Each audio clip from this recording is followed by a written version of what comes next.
విజయవాడలో మన రాష్ట్ర చరిత్రలోనే చాలా పెద్ద విపత్తు వచ్చింది. ఎస్, ఎగ్జాక్ట్లీ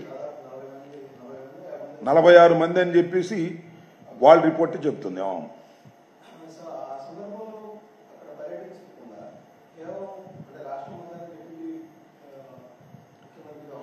డిప్యూటీ సీఎం గారా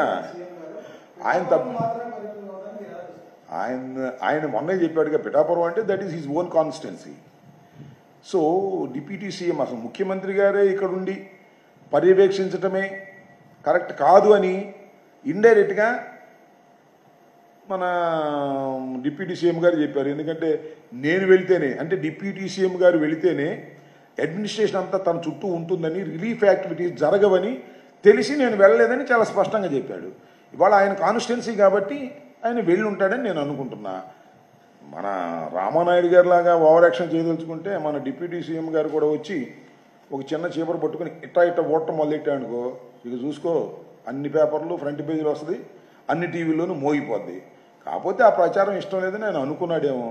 కాకపోతే నాకు ఇప్పుడు మీరు చెప్పే కాబట్టి గుర్తొస్తుంది మా రామానాయుడు గారు అంటే మన ఇరిగేషన్ మంత్రి గారు. ఆయన చాలా కష్టపడిపోయాడంట, మీరు చూసారా? బుడమేరు నాకు తెలియక అడుగుతానండి, ఇరిగేషన్ మినిస్టర్ అంటే గండు పొచ్చడానికా? ఆ గండు పొచ్చడం కూడా మామూలుగా పొచ్చలేదంట. ఒక గొడుగు వేసుకున్నాడు, పచ్చ చొక్కా వేసుకున్నాడు. పాప మంచోడు, ఏ మాటకి ఆ మాట. నేను ఎట్లయితే ఇలా ముద్ర వేసుకుంటానో ఆయన కూడా పచ్చ చొక్కా వేసుకుని పార్టీ కమిట్మెంట్గా ఉంటాడు. దాని వరకు శభాష్. కానీ చంద్రబాబు నాయుడు గారు ఇరిగేషన్ మంత్రి గారిని ఎక్కడ పెట్టాడంటే ఇంతవరకు ఇరిగేషన్ మంత్రి గారు పోలవరం గురించి మాట్లాడా? చంద్రబాబు నాయుడు గారే మాట్లాడతాడు. ఏ ప్రాజెక్టు గురించి అయినా మాట్లాడా? చంద్రబాబు నాయుడు గారే మాట్లాడతాడు. కానీ బుడమేరు గట్టు తెగిపోయింది కాబట్టి ఆ గట్టు దగ్గరే ఉండి అది పూడ్చేంతవరకు బయట రమ్మన్నాడు. అక్కడే కూర్చున్నాడు, గొడుగేసుకున్నాడు, గాలి వచ్చినా గొడుగేసుకున్నాడు. ఏమంటే కెమెరాలో తీస్తున్నారు, అక్కడే భోంచేస్తున్నాడు, కెమెరాలో తీస్తున్నారు. బుడమేరు గండి పూడిన తర్వాతే ఇంటికి వస్తా అన్నమాట. ఏందే నాకు అర్థం కాదు. బుడమేరు గండి పూడ్చడానికి ఎంత గొప్ప ఇరిగేషన్ మంత్రిగా పనిచేయటం నాకేం అర్థం కాల. అక్కడ మిలిటరీ వచ్చింది, గుత్తేదారులు వచ్చారు, వీళ్ళందరూ కలిసి గండి పూడ్చారు. అదేదో పెద్ద విపత్తులాగా. పెద్ద విపత్తు ఏమో చాలా పెద్దది, దానిలో గండి దిగటం అనేది ఒక చిన్న అంశం. ఆ గండిని పూడ్చేంత వరకు కూడా విశ్రమించని రామానాయుడు అని రీల్స్ మీద రీల్స్ వచ్చేస్తున్నాయి. మేమేమో డ్యాన్సులు వేసామంట ఇంతకుముందు, వీళ్ళేమో గండ్లు పూడ్చారంటే ఈ రెండు కంపేరింగ్ చేసి ఒక దంపుడు కొడుతున్నారు. ప్రచార ఆర్భాటాలు పెచ్చు, అసలు పని సున్నా. నాకు తెలియగలుగుతానండి, అసలు మీరు ఎన్ని రీల్స్ పెట్టుకునే బదులు ఆ 1వ తారీఖు అదే 31వ తారీఖు రాత్రి 3 గంటలు మీరు ఎవాక్యుయేషన్ చేస్తే చచ్చిపోయేవాళ్ళు కాదు కదా ఇంతమంది. పొలాల నష్టం జరిగితే జరగవచ్చు, అది వేరే విషయం. అంత దుర్మార్గమైన పని చేసి ఇవాళ గట్లు పూడ్చేటటువంటి కార్యక్రమానికి ఇరిగేషన్ మంత్రి గారు అద్భుతంగా చేశాడు, అమోఘంగా చేశాడు. శభాష్ ఇరిగేషన్ మంత్రి. అది ఒకసారి యూట్యూబ్లో కొట్టండి, ఇరిగేషన్ నిమ్మల రామానాయుడు అన్నీ శభాష్ రామానాయుడు అని ఎవరు చెప్తారు? వాళ్ళ పార్టీ వాళ్ళు చెప్తారు. అద్భుతం రామానాయుడు ఎవరు చెప్తారు? ఏబిఎన్ వాళ్ళు చెప్తారు.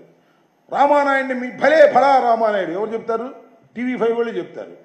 వీళ్ళు డబ్బాలు కొట్టుకుంటున్నారు. నాకు తెలియగలుగుతా ఏమిటిదంతా అంటున్నా. Administration is not like that.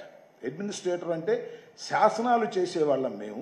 అవసరమైతే విజిట్ చేయొచ్చు, తప్పలేదు. విజిట్ చేయాలి, విజిట్ని పరిశీలించాలి, అక్కడ ఉన్నటువంటి ఉద్యోగులకు పురమాయించాలి. మళ్ళీ అవసరమైతే 1-2 సార్లు విజిట్ చేయి. సోమవారం పోలవరం లాగా వెళ్ళు, కానీ పోలవరంలో నేను ఉంటా, పోలవరంలో నేను భోంచేస్తా, పోలవరంలో నేను స్నానం చేస్తా అంటే ఏంటది? Is it administration? అదేమంటే అంబటి రాంబాబు గారు అలా చేయలేదు, డ్యాన్స్లు వేసాడు, ఆయన ఏమో అరిశాడు. ఏమిటిది నాకు అర్థం కదా. ఏదో సంక్రాంతికి కాసేపు డ్యాన్స్ వేస్తే అది గొప్ప విషయం. చంద్రబాబు కూడా డ్యాన్స్ వేసాడు యోగాలు, మీరు ఎప్పుడు చూసారా? యోగా సందర్భంలో అదే చూపించి సరిపోయిందా?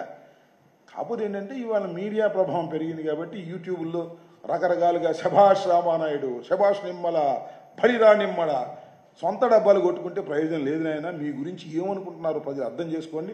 మొట్టమొదటి 2 రోజులు అరే భలే కష్టపడుతున్నారు అన్నారు, తర్వాత ఏమో అబ్బో ఓవర్ యాక్షన్ అయిపోయిందిరా బాబు అని అన్నారు. ఓవర్ యాక్షన్ తగ్గించండి, రియల్ యాక్షన్ చెయ్యండి, ప్రజలకు ఉపయోగపడే విధంగా మీరు ప్రవర్తించండి, ఆపద కాలంలో ఉన్న ప్రజలకు సహాయాన్ని అందించే విధంగా చేయండి తప్ప పాల ప్యాకెట్ కూడా ముఖ్యమంత్రి గారు తీసుకెళ్తాడు, బెండకాయలు కూడా ముఖ్యమంత్రి గారు తీసుకెళ్తాడు, ఇల్లు కడగడం కూడా ముఖ్యమంత్రి గారు దగ్గర నుండి కడిగిస్తానంటే ఎట్లా కుదురుతుంది? అడ్మినిస్ట్రేషన్లో ఇంత పెద్ద రాష్ట్రంలో ఎన్ని కోట్ల మంది ప్రజలు ఉన్నారు. ఇవాళ విజయవాడ 46 మంది వారి లెక్క ప్రకారం చనిపోయారు. ఈ 46 మంది చనిపోవడానికి మీరు చేసిన ఏకైక తప్పిదం అదేమిటంటే ముందుగా మీరు వార్నింగ్ ఇవ్వకోకుండా, ఎవాక్యుయేషన్ చేయకోకుండా చేసిన తప్పిదం వల్ల ఇంతమంది చనిపోయారనేటువంటి వాస్తవాన్ని మీరు గమనించలేకపోతే చాలా దురదృష్టమని ఈ సందర్భంగా నేను చెప్పదలుచుకున్నాను.